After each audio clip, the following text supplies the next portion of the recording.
What's going on, New Canoe Nation? Back. I am back. I need to apologize and say thank you for last week. I was on the way here to the studio, had Sandy Kennedy lined up for the show. Got an urgent phone call. My daughter was in a rollover crash. Thank God she's all right. So I rushed to the hospital, canceled the show last minute. So I apologize, ladies and gentlemen. We missed last week. I want to say thank you to everyone out there in the kayak community that sent me messages, thoughts, prayers for my family, man. Super blessed. And I can't thank you all enough. So we are back here. We got Team New Canoe member Wesley Nowlen in the house from Florida. Update on the New Canoe front. I know the new hunting kayaks are being shipped, the Mossy Oak limited editions.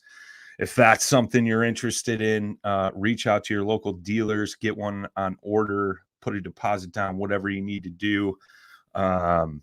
They are beautiful boys and girls. I just picked mine up last week. So, and I know they're going out to dealers across the nation. So if you're looking for one of those limited edition Mossy Oak Unlimiteds Frontier 12s, they are shipping out currently. So get your hands on one.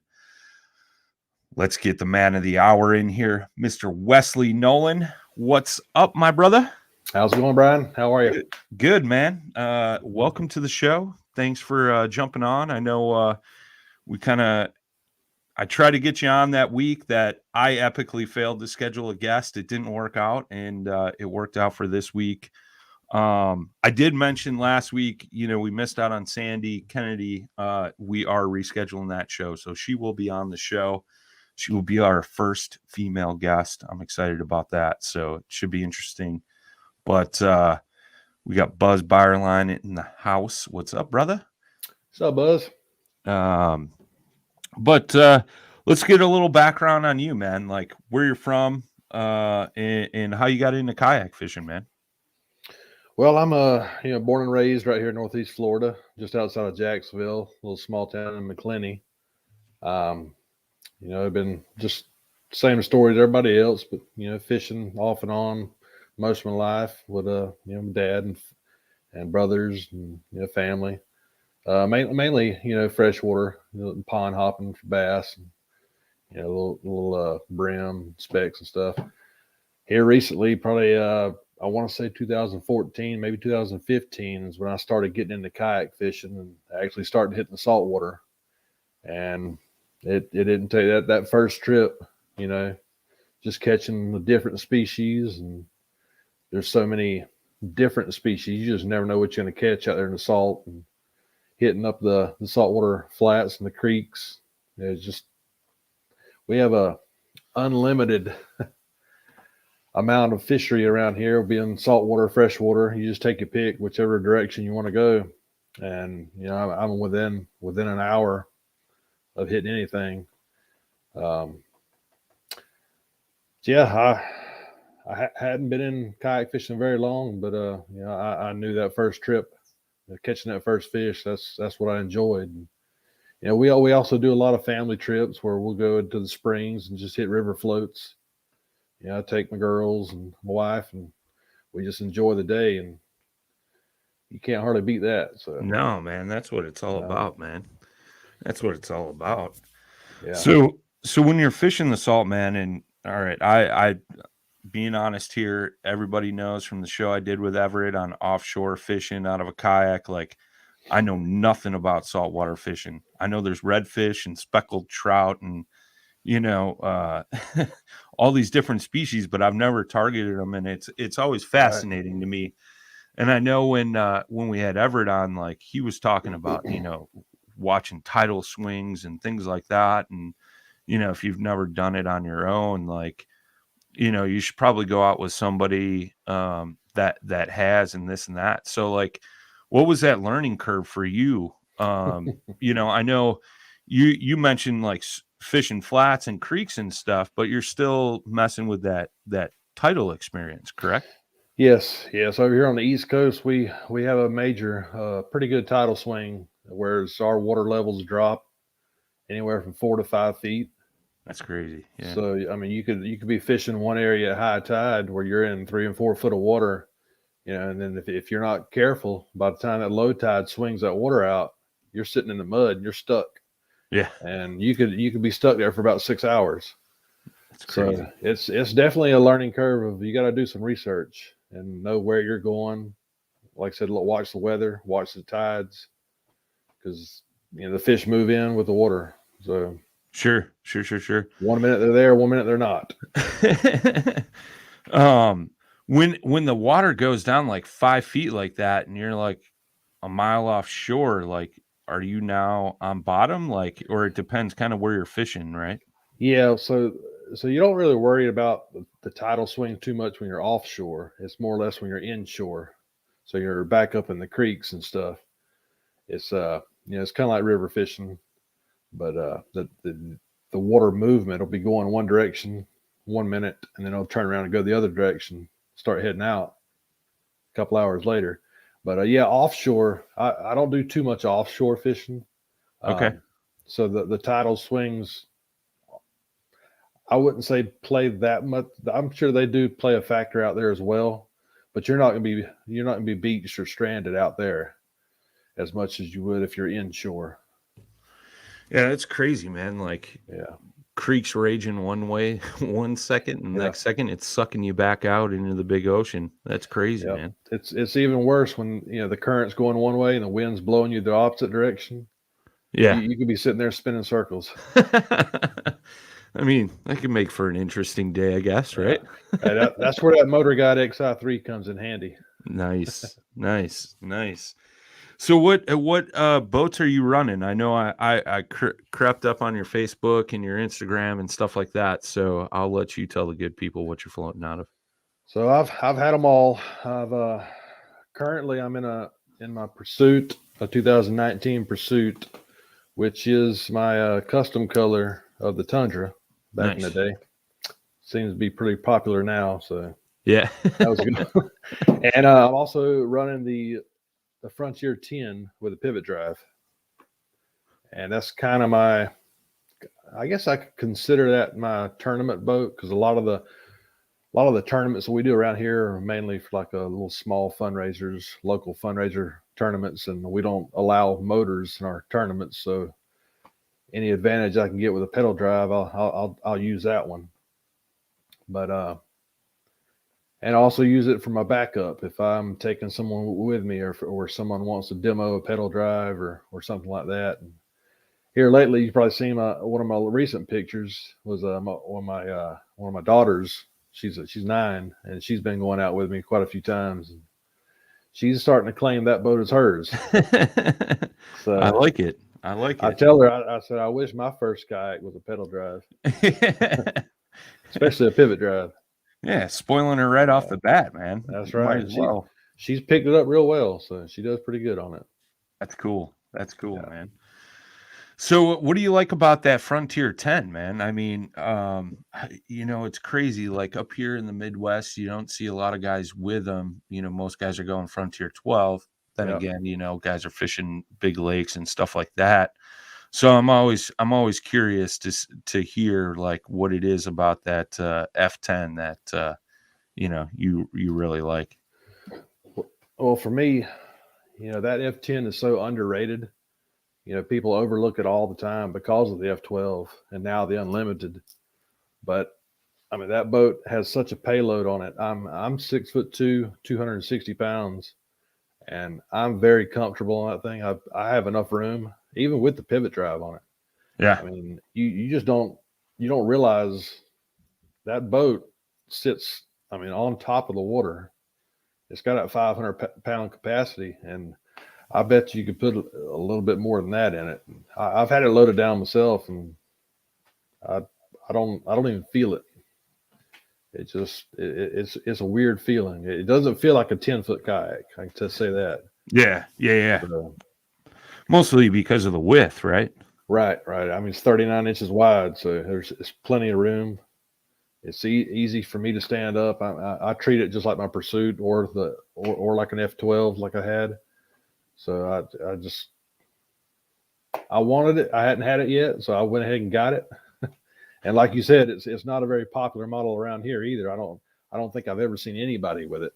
So it gives me the opportunity to, if somebody's questioning how is it, well, come on out. Let's try it out. Right on, man. So, yeah, I know a lot of the river guys down there in the southeast, man. They love that F10, and I know Matt Gibson, my regional director up here, he likes it for floating the rivers and stuff, that skinny water stuff, right. which is cool. What do you like most about that the pivot drive, man? And what because I know this question comes up whenever you're talking about a pivot drive or a motor or any of that.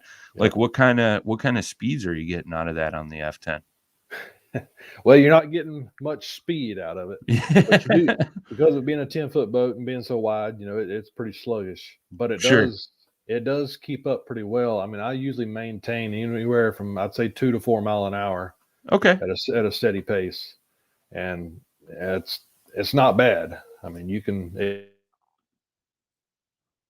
it keeps your hands free. You're probably going to get a good workout if you're paddling that fast in the F10.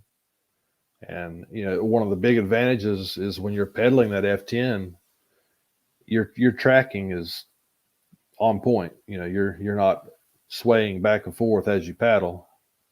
So that's cool. And I can tell you my favorite word about the pivot drive is definitely maneuverability. Yeah. You can spin that thing on a dime. Yeah, so I came from like one of those center drive, right? Kayaks, and then getting into a Frontier 12 with that pivot drive and like being able to turn that prop so it's almost 90 degrees to the back and just being able to sit there and spin in a circle, like, man, it was sharp. I like that maneuverability, like you said. It's something that plays a huge role, especially when you're out cruising lakes. Oh yeah, definitely. So when you're out on the saltwater, man, like what are like the primary species you're chasing after? I know saltwater guys, they're either like redfish guys or like sea trout or whatever it is. Well, for me myself, I tend to lean towards the reds. We'll get the redfish. Another fan favorite is flounder. I have two 9-year-old daughters, and my other daughter, she's a big flounder fan. She's always asking me, "Daddy, did you catch me a flounder?" Sadly, I said no more than I have said yes. So, still working on that one, but yeah, you got the redfish, you got the speckled trout, flounder. That's our three. That's our slam up here in the Northeast. We also got right now one of the fish that's hot and heavy is the sheep's head. Okay, yeah. I think up north they call them. We call them drum.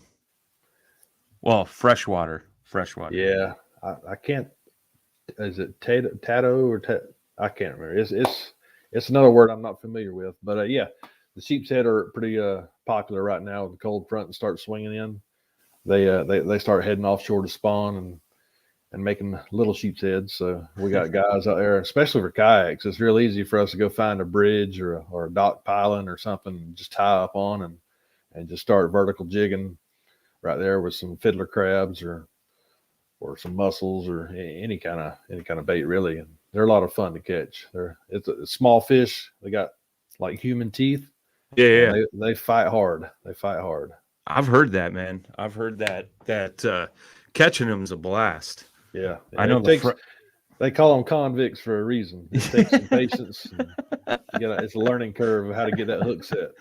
I hear you, man. I hear you. I mean, they're much different than the freshwater drum we catch up here. We call them rubber lips. They got that big like suction cup mouth. Right. But yeah, I've seen pictures of the teeth on those things, man. They're pretty incredible. Yeah, some of them got 2 and 3 rows of teeth. Yeah, I'd hate to be bit by one of them. Yeah. Do you got to be careful, like when you're going to unhook them and stuff like that? I wouldn't, not really. I mean, most of the time when you get a hook set in them, you're past the teeth and you're in the jawline. So okay. You're gonna be ripping it out with pliers. If you lip hook one of them, it's probably gonna rip out and you're not gonna catch him. But yeah, once you get them in the boat, they're pretty pretty still. I mean, they don't really do much. They might Okay. flip around a little bit, and they got a nice dorsal fin. They got some real sharp spines on them. Okay. Ask me how I know. Yeah. But that's one of the things you got to watch out for. So Right on, man. Right on. but they're excellent table fare too. So Yeah, I've heard that. Like the eating on those guys are really good. So that brings up an excellent question, man. Like out of all the saltwater fish you catch, is there one that you like most for the table? well, it all depends on how we're cooking them. Yeah. What do I feel like tonight? Yeah, because we really enjoy redfish. We enjoy the flounder when we have them, and the sheep's head we enjoy those too. We don't do trout so much. Okay. It's just it's a different type of meat. Sure. Your redfish and your I guess really any of your fish that eats crustaceans is a really good white flaky, beefy type meat. But yeah, I mean we eat it all. I mean, my freezer's empty right now. I gotta do some work. What's your favorite way to like prepare that? Are you just like throwing it on the grill with a little like butter and seasoning, or We haven't done any grilling much on them, but we do a lot of pan seared. okay? And then a lot of times, one of our favorites is doing fish tacos. Yeah, We'll that's what I'm talking about. we'll stick them in the oven, bake them up a little bit, and then just kind of shred them apart and make us some fish tacos. We'll create us some little mango salsa or something like that, and kind of mix up our own sauces and put on there. You let me know the next time you're making fish tacos. I'm buying a plane ticket, bro. I'm telling you, yeah, they're good stuff. Making my mouth water over here. Right. That's crazy. I like it. That's good stuff, man. That's good stuff. So, when you're out there chasing the saltwater fish, man, you mentioned your pursuit in the XI3. Are you using like utilizing that spot lock to kind of hold you in a place, or are you just kind of cruising banks? I mean, you're talking about fishing creeks and stuff like that. Right. Well, a little bit of both. I'll treat it like a bass boat. I'm standing up in it most of the time, using that controller to follow the grass lines or follow the current, follow the bait, whatever I'm looking at. And if I find a spot where the current's pushing me pretty good, I'll hit that anchor button and hold myself in that current while I'm fishing a few spots. And if I'm not getting anything there, I'll release that anchor and keep on moving. Okay. But, the anchor really helps whenever we're fishing docks and stuff like that too. So it's a whole lot easier than tossing a dumbbell or a claw anchor or something overboard and trying to deal with that all the time. Yeah, right. That could be a huge pain in the butt. Yeah. I hear you on that, man. So you guys are almost like bass fishing. You guys are, dock fishing and stuff like that. It's a lot of the inshore fishing relates a lot to bass fishing. So I mean, we've met a lot of strictly bass guys, and they come out there saying they don't know what they're doing. They've never done this before, and we tell them all the same things, like, hey, just treat it like you're bass fishing. Sure. You take them same tactics and fish the same way, you'll catch fish. So I mean, you're looking at the same stuff. You're looking for moving water. You're looking at grass lines. You're looking at structure. We have oyster beds. We have big, deep holes that get washed out and stuff. So dock pilings.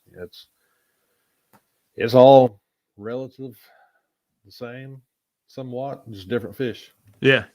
Yeah, my good friend Dustin Nichols, man, he's down in Texas on the Gulf Coast, and he says the same thing because I was supposed to make a trip down there, and that got canceled due to COVID. But we were talking, and I'm like, dude, what do I got to bring, and this and that, and he's like, man, it's the same as bass fishing. He's like, we'll be running poppers and stuff like that. He's like, the poppers I use for bass fishing are the same ones we're going to use for redfish. And I was like, really? Like, he's like, yeah, dude. He's like, the crossover is real similar. He's like, unless you're like fishing like a shrimp imitation or a crab imitation, obviously, right?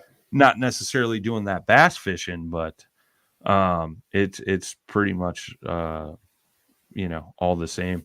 We got Craig Brashears in the chat. He says, I throw 200 series bait casters for reds. Like Wes said, it's like bass fishing. Right. I like it. Now I have noticed, I used to be strictly a bait caster guy in freshwater, and it seems like all the saltwater guys use spinning reels all the time. And Yeah. I still don't know exactly why. There's a lot of guys that throw bait casters saltwater too. I know for me, if I'm fishing a popping cork with live bait or something, I'm usually throwing a spinner reel. Okay. Now, if I'm throwing a hard bait, twitch bait, top water, whatever like that, it's a little bit easier for me throwing a bait caster. I feel like I got more control. Okay. Yeah. And when you're working the bait a little bit more, it's easier to work it with a bait caster for me. That spinning reel just has that kind of an awkward feeling whenever you're trying to work it so much. Sure. So, Trying to keep caught up with the line as you're reeling in and all that stuff. Yeah, that's cool. That's interesting. Yeah, I've noticed that. Like a lot of saltwater guys use those spinning rods, and I've always been curious why that is versus like a bigger bait caster or whatever. Right. You guys get into any snook down in your area? We do have a little bit up here. Okay. They're more plentiful down farther south. St. Augustine, which is about an hour south of me, they tend to catch them pretty regular. And then the farther south down around Palm Coast, get in the Daytona area, they're a lot better down there. I know we got a group of guys that go down to Stewart, Florida, which is down there near where Jordan May's at, and we actually call it Snooktopia. Okay. And we go down there strictly for snook, and we go down there for the big snook. Where the goal down there is for everybody to catch a 40-inch plus. And it's funny because they call it no sleep until 40. And some of the guys are down there 4 and 5 days, and they don't sleep at all. We fish all day, all night, right there at the Jupiter Inlet. Just looking for that 40-inch. Yeah, and they're there. They're there. The last year I went down there, I was in my pursuit the first year I got it, and I was paddling up under the bridge right there, and that water is crystal clear, 50 foot down, and you could look down there and you could see a school of snook down there, just 30, 40 inches, just hanging out. That's crazy. And you're like, you're dropping your jig down there. You're like, come on, get it. So it's good times. It's like playing a video game at that point, right? Yeah, but they're picky. When they don't want to eat, they don't eat. Yeah. Yeah, that's wild, man. That's wild. I've only seen, like I said, man, I've never fished saltwater. I've fished all over the country, man, and that's one thing I still have not done. And it's something I look forward to doing. But I've always heard snook, redfish, sea trout, like all a blast just to catch. Right. Yeah, your snook are hard fighters. Yeah, they got a large mouth, and they're pretty similar to bass. Also, the way they fight, okay, and stuff. And it's funny too because sometimes you'll be releasing that snook, and you can hold him in the water right there and keep your thumb in his mouth. And if you slowly release him, he'll sit there and suck on your thumb for a minute.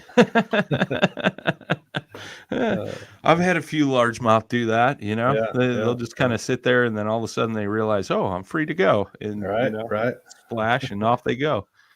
That's cool. Just a couple of comments in the chat.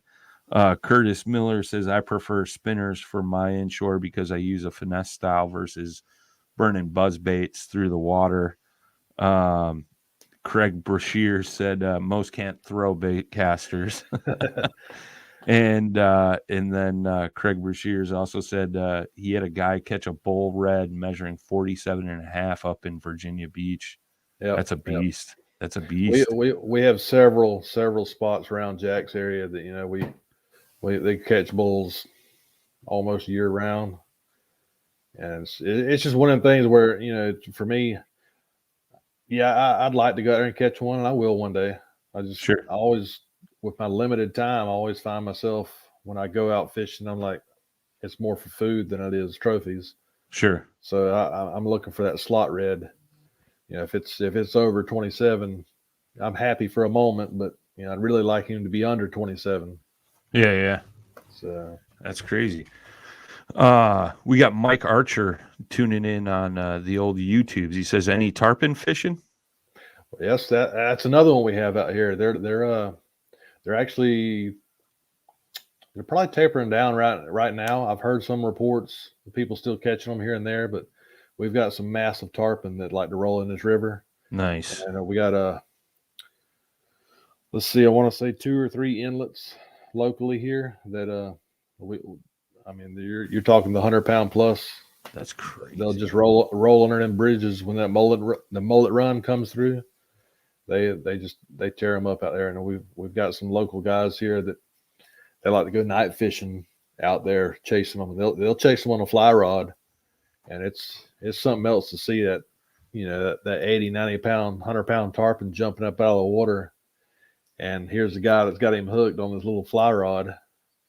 That's a bucket crazy. list thing for me, man. Yeah. I remember, man, I think it was like 2012, 2013, the fly fishing film tour came through town here. And they usually do every year. And that's when I was like heavy fly fishing. And there was a short film in there, and it was some guys down in Florida, man, and they were just chasing the migration. And it was pretty intense to watch.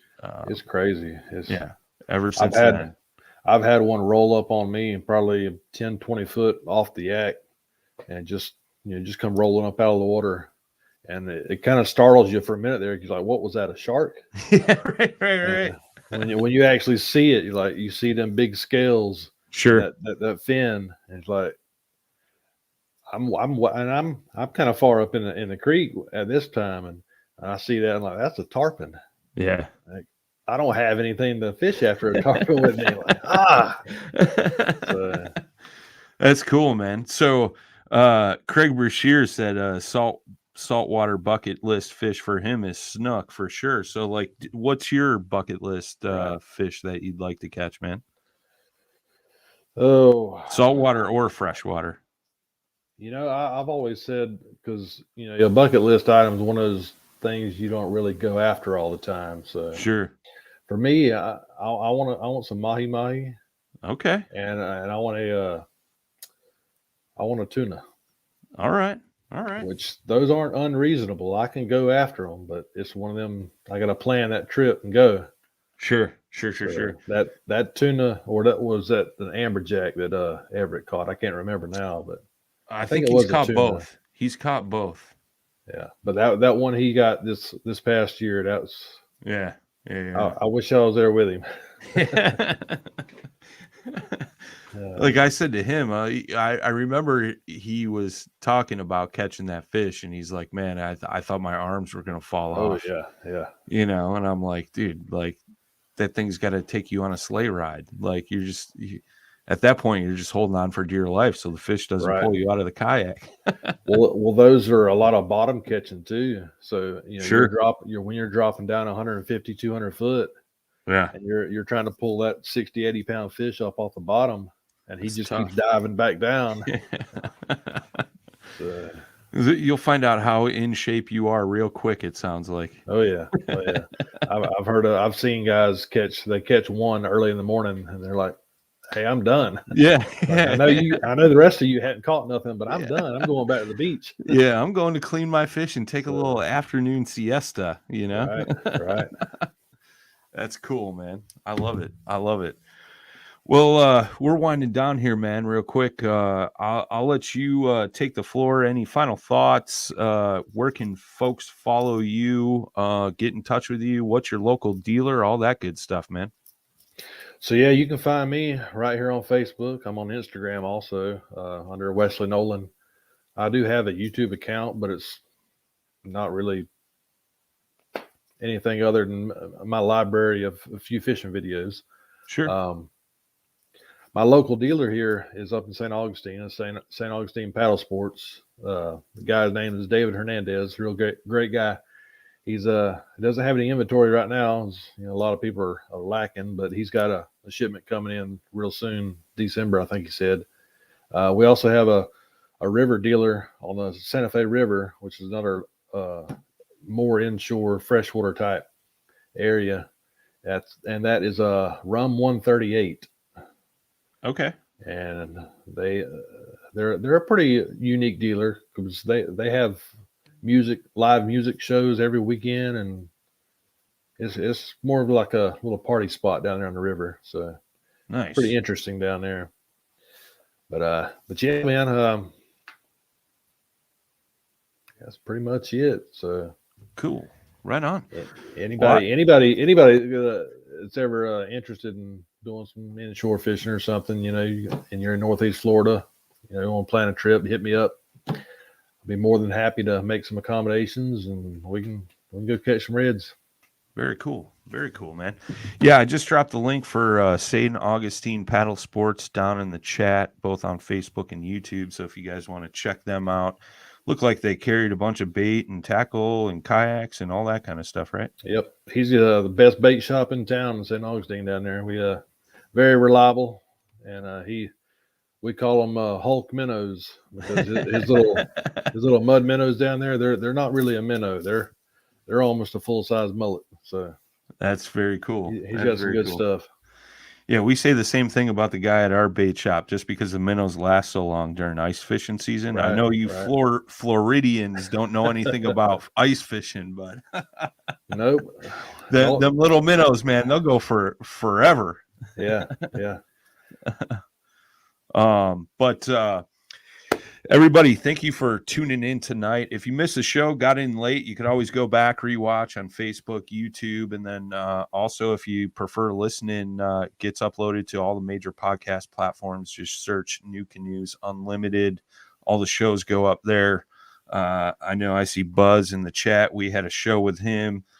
We referenced the show with Everett Park, talking some offshore saltwater fishing. That was just a few weeks ago. Go check that out. I know we got a bunch of saltwater fishing folks in the house. I know I saw Jason Willis was checking in from southwest Louisiana Gulf Coast. So yeah, go check that stuff out. Like Wes said, I know I saw a couple comments in the chat tonight, like everybody's chomping at the bit to get their new boats. I know the factory is up and running and some boats are getting shipped out. Like I said, those Mossy Oak limited editions are starting to ship. So if that's something you're looking at getting, get on the waiting list for that. We will be back next Tuesday, 7 Central, 8 Eastern, 5 o'clock out on the West Coast. Again, I apologize, everybody, for last week. Family emergency, you know how that goes, family first. So we'll get back on the normal schedule. We're here every Tuesday night, and we'll probably take a break sometime between like Christmas and New Year's or something. But Wes, thanks for joining me tonight. Hey, no problem, Brian. Pleasure chatting with you, my friend. Hey, I'll go ahead and let me go ahead and throw one more bone at you. Yeah. I didn't mention I haven't unlimited yet. Okay. I've been patiently waiting for a long time because like I said, I did that special edition, that custom color edition on my Pursuit. Okay. Yeah. Well, I have something special planned for my unlimited. I'm just waiting, waiting on that right moment. So all right. I'm hoping it'll come soon, and we can I can convince Blake to go ahead and get this in the works. Maybe we can have something nice again. So there we go. All right. I like it. Teaser. Maybe it'll come out soon. I like it, man. Very cool. All right, brother. Thank you much. Thanks everybody for tuning in. We will see you next week. Till next time, boys and girls. Take care. Smooth paddling.